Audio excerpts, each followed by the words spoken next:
my favorite bookworms, my favorite people in the world. Good to see you again, and thank you for allowing me to read to you again. Another Eric Carle book, a couple of them. This one's kind of a different kind. It's not about an animal or an insect. It's about a young girl, and it's called Papa, Please Get the Moon for Me. And you'll see that it's got an interesting storyline.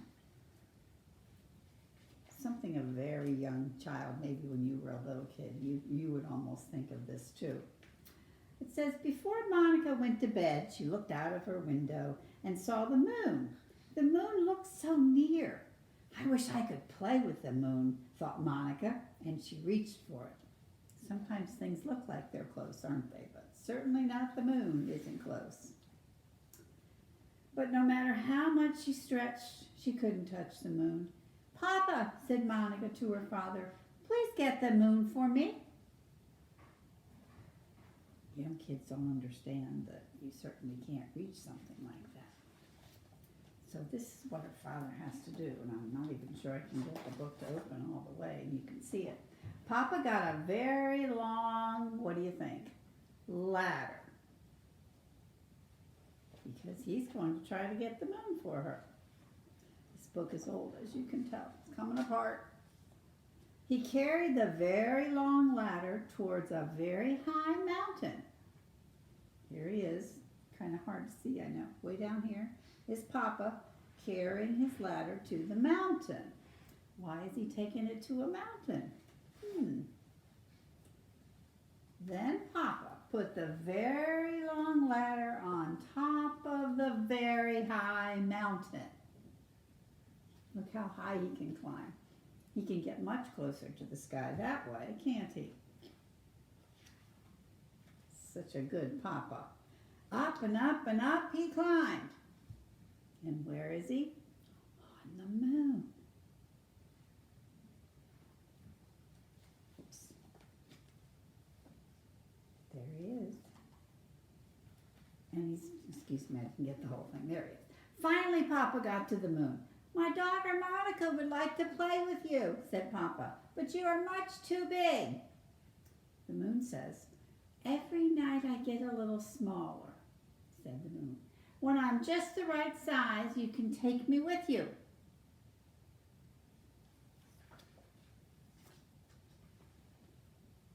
And indeed, the moon got smaller and smaller. You've seen the moon when it's in different phases, they call it. When the moon was just the right size, Papa took it. Down and down and down he climbed. Going back down the mountain, and he's carrying the moon with him.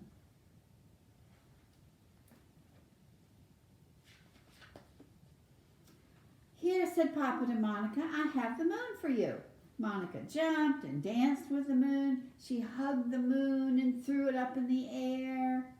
But the moon kept getting smaller and smaller and smaller, and finally it disappeared altogether.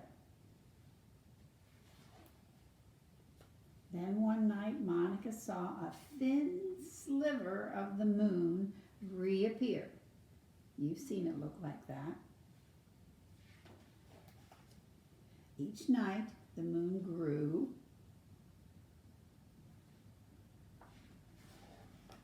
and grew and grew until there it is. What's that called when it looks like that? That's a full moon. And they always say you can see a man's face in the moon. Can you see it? I can see the eyes and a little bit of the mouth the way Eric Carle draws him. He would want it to look like the man in the moon. He liked to look at moon pictures, just like he liked sun pictures. Did this house remind you of any other house that we saw? Sometimes it's fun to make connections when we read books, and you either connect them to yourself, something you know, or you connect them to the world, something in the world, or you connect it to another book. And I feel like we saw this house. I'm trying to think. If you know, write it in your journal where we saw this house before. It's been in one of his other books. So that's kind of cute. Papa, please get the moon for me. And he did get the moon for All right. Now we're back to some insect books, and this one's called The Very Clumsy Click Beetle. I had never actually heard of a click beetle. I've heard of regular beetles, but this is called a click beetle, and it is indeed a true insect. It's a very wide book, too. It's a little hard to fit. And it's an interesting story about a beetle. The Very Clumsy Click Beetle. And something that beetles do that I didn't know about also. Let me try to move this way. One fine morning, a young click beetle decided to go for a walk. At noon, it climbed up and down a flower. That's the life of a click beetle, isn't it? Or in our insects. In the afternoon, it rummaged through a pile of pebbles. In the evening, it crawled among the tall blades of grass. Insects can travel in a lot of different places. And when it turned nighttime, the young click beetle crept up a tree. After a while, it got tired and fell to the ground. It landed on its back, and here it is, the click beetle. The young click beetle tried very hard to turn over onto his feet, but it couldn't. Help, it cried. All along, a wise old click beetle had been watching the young click beetle. Tomorrow morning, I will teach you how to click and flip through the air and land on your feet, said the wise old click beetle. In the meantime, you may as well go to sleep. Good night. There's Mr. Moon looking at them, too. The next morning, the wise old click beetle said, "Look at me. This is how it is done." First, it turned onto its back, and then with a loud click, it flipped through the air and landed on its feet. "Now you try it," said the wise old beetle. "Thank you, that looks easy," replied the young click beetle. Just then an earthworm stuck his head up out of the ground. "Look at me," said the young click beetle. And with a loud click, it flipped through the air, but it landed on its back. "How very clumsy of me," said the young click beetle. Just then a turtle ambled on by.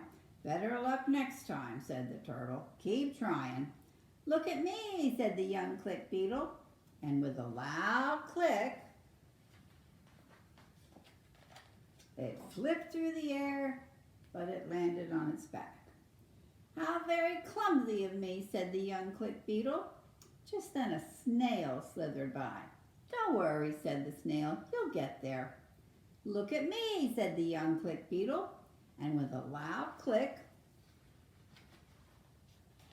it flipped through the air, but it landed on its back. "How very clumsy of me," said the young click beetle. Just then a mouse scurried by. "You need a little more practice," said the mouse. "Look at me," said the young click beetle. And with a loud click, is he going to get it this time? It flipped through the air, but it landed on its back. Just then, oh, what was this? The young click beetle had never seen anything so big. It could not move. It was scared. Now, what do you think's about to happen, and why is it so scared? What do we do with our feet sometimes? Squash the bugs, don't we? Yes, we do. "Quick, quick, quick and flip, quick," cried the wise old click beetle. "Quick," who was watching, just as the boy is about to come down on him. And the young click beetle clicked and flipped through the air, but this time it did 3 graceful somersaults and landed on its feet. "Look at you," shouted the wise old click beetle. "You have done it." Practice makes perfect. Try again. And the back of this book, if it were new, it isn't new. It's been used so much. Eric Carle has a sound in the back of it, just like I told you on another story there was supposed to be some sound. This is supposed to make the clicking sound of the click beetle. So if you ever buy the book brand new, which this is an old one, this is actually a library one, I didn't have my copy anymore. but it would make the sound for you, and that would be fun to listen to. Little kids love that more. But that's our click beetle. The very clumsy. He always uses words to describe what the bugs are, what they have. The grouchy ladybug, the hungry caterpillar. This is the very clumsy click beetle. So I want you to think about if there's anything that you had to work hard to be able to do, just the same as this click beetle had to work hard to be able to flip over and land on its feet. Is there anything you can draw a picture of that you had to do and you had to practice? Maybe like riding a bike or any kind of special skills that you have that took a little while, something you couldn't do at first. When I was a kid, I was obsessed with standing on my head, and I couldn't stand on my head, but I would try everywhere. I would lean against any wall and see if I could stay there. And it took me a long, long time before I could keep my feet in the air and stand on my head, and I was so proud of that. So we all have things that we learn to do, and it takes practice. So enjoy that. Good to see you again, and take care. Bye.